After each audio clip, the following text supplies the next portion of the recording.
অনেক দিন পরে খুব বৃষ্টি হলো। হ্যালো সবাইকে, কেমন আছেন? আশা করি সবাই খুব ভালো আছেন। এই যে আমিও মোটামুটি আছি। তো অনেক দিন পরে অনেক বৃষ্টি হয়েছে, মানে রাস্তাঘাট তো ভিজে গেছে, আবার লোকজনও দেখি কি ছেলেপেলেরাও অনেক ভিজতেছে। যাই হোক, এই যে সকাল সকাল রান্নাঘরে এসে দেখি গ্যাস আছে কোনো রকম কি নেই, তো অল্প অল্প জ্বলতেছে। তা আমি এবার এপাশে ঢ্যাঁড়স ভাজি দিলাম আর এপাশে রুটিটা একটু করে নিলাম।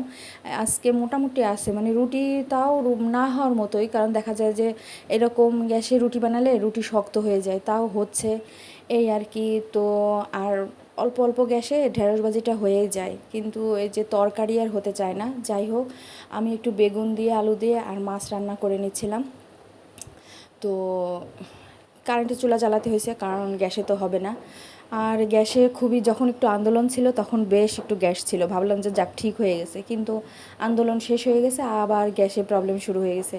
আর এই যে অনেক দিন পরে যে বৃষ্টি, তা তো বললামই। আর বাবু কি করে, একবার এ পাশে এসে বৃষ্টি দেখে, একবার ওই পাশের জানলা দিয়ে বৃষ্টি দেখে।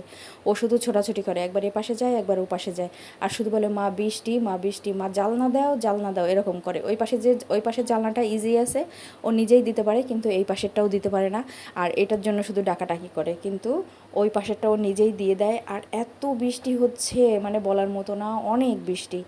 যাই হোক, অনেক দিন পরে একটি শান্তির বৃষ্টি হলো, দেখা যায় তাও গরম কমে না। মেঘ হয় অথচ বৃষ্টি হয় না, মেঘ হয় অথচ বৃষ্টি হয় না। তো আজকে অনেক দিন পরে বৃষ্টি হলো, যাই হোক বৃষ্টিটা হয়ে ভালোই লাগছিল। তো ঠিক আছে, টাটা।